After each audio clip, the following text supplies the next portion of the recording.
आज ही Doubtnut app download करें। Doubtnut पर होगा अब आपके सभी मैथ्स, केमिस्ट्री, फिजिक्स और बायोलॉजी डाउट्स का सफाया।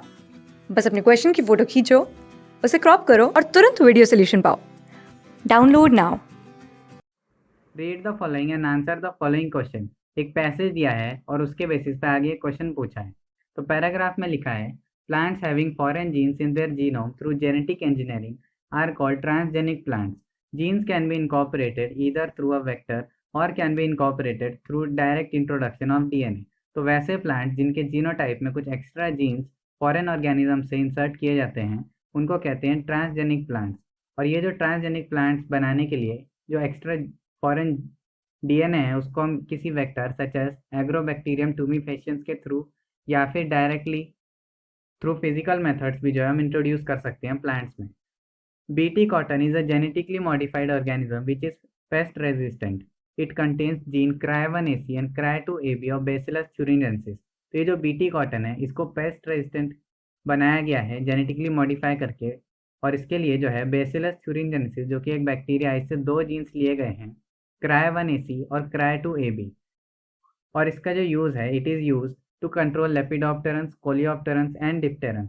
तो ये तीन इंसेक्ट के ऑर्डर्स हैं, लेपिडोप्टेरंस, कोलियोप्टेरंस और डिप्टेरंस, जिनके अगेंस्ट ये पेस्ट रेजिस्टेंट है। BT cotton can resist cotton ball warm and produce higher yields. तो ये जो बीटी कॉटन है नॉर्मल कॉटन के कंपैरिजन में पेस्ट कॉटन बॉल वॉर्म से रेजिस्टेंस प्रोवाइड करता है, पेस्ट के अगेंस्ट रेजिस्टेंट है, और इसीलिए नॉर्मल कॉटन के कंपैरिजन में ज़्यादा आउटपुट देता है, दैट इज़ ज़्यादा यील्ड जनरेट करता है। Cryogenes produces cryoprotein or Bt toxin. It is an endotoxin which remains as protoxin in plants and converted to active toxin after getting ingested by the insect. तो ये जो jeans हैं cry1ac या cry2ab, ये जो jeans हैं ये produce करते हैं क्रायोप्रोटीन या फिर जिसको कहते हैं बीटी टॉक्सिन। बीटी का मतलब bacillus thuringiensis।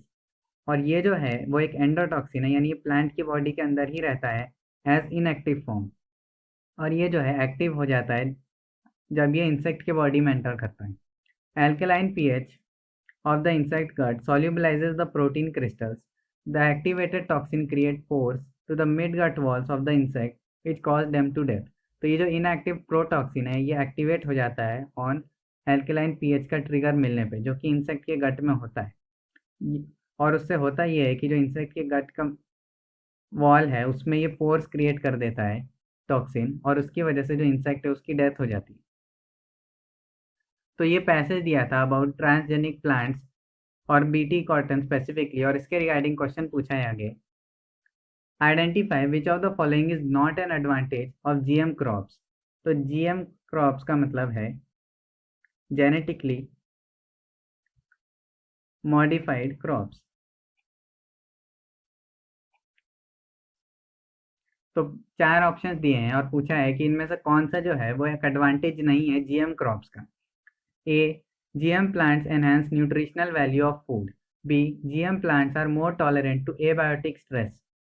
C. GM plants have helped to reduce post-harvest losses. D. GM plants can cause gene transfer to non-target plant species.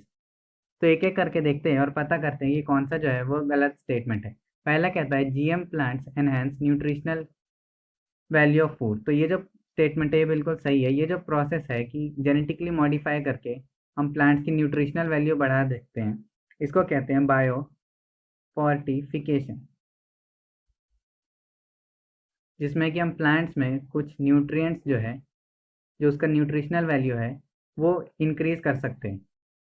और इस तरह का एक प्लांट का एग्जांपल है गोल्डन राइस। ये जो गोल्डन राइस है इसमें high amount of beta carotene present है, और ये जो बीटा कैरोटीन है इससे हमारी जो बॉडी है वो विटामिन ए ये बना सकती है। तो ये जो गोल्डन राइस है ये एक बायो फोर्टिफाइड प्रोडक्ट है, जिससे जो है हम जिसमें विटामिन ए का न्यूट्रिशन जो है वो ज़्यादा है as compare to normal rice. So ये जो है वो एक एडवांटेज है।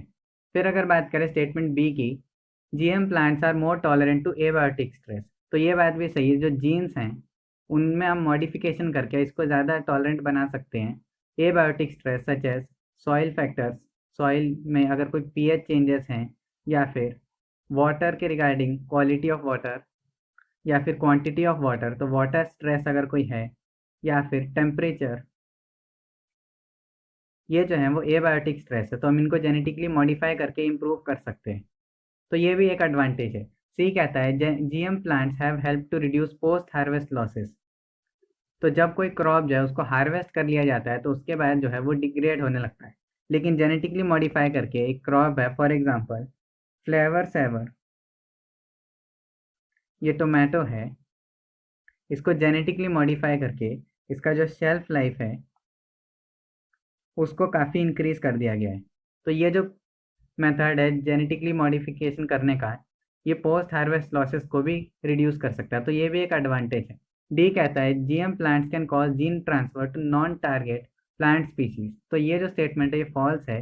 इस तरह की कोई भी प्रॉपर्टी जो है वो जेनेटिकली मॉडिफाइड प्लांट्स में नहीं देखने को मिलती कि वो जो है किसी भी दूसरे प्लांट को जीन ट्रांसफर करते फिरें। तो D is the correct answer because this is not an advantage of GM crops.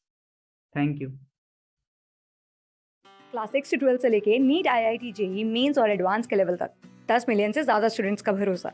आज ही डाउनलोड करें डाउटनेट ऐप या व्हाट्सएप कीजिए अपने डाउट्स 8400 400 400 पर।